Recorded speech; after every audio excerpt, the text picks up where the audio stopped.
I wanted to start by the 5 fantastic ways to destroy trust that you highlighted in the talk before. Trust is a very complex thing to achieve with people, much like love. You know, you can't just break it down to here's what you do to achieve love. Like it's a complex relationship, and I think that there are many ways to make it to destroy trust. And so sometimes I think looking at what those are and then just trying to do the opposite is easier than trying to figure out what is the magic formula for trust. But do you think there are some departments, maybe the one that deal with the public most, I'm thinking about audience team or like social media team, that are really rethinking a lot and try to change the culture, or of course that every level of a news organization is thinking about that?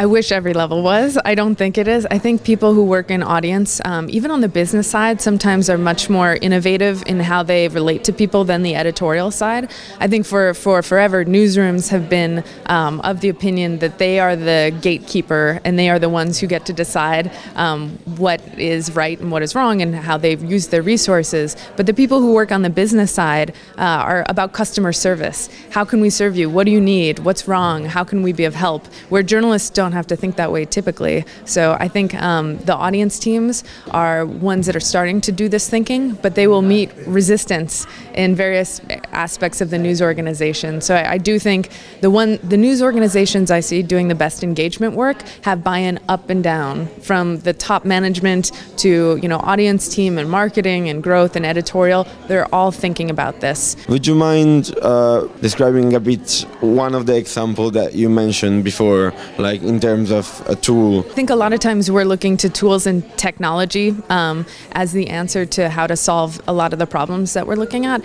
And I don't think it starts with tools. I think tools can be helpful, but I think it has to start with a mental reframing of who is the audience. And I think we've been moving toward this idea that the audience are consumers. So they are passive and they are there to take what we have put out into the world.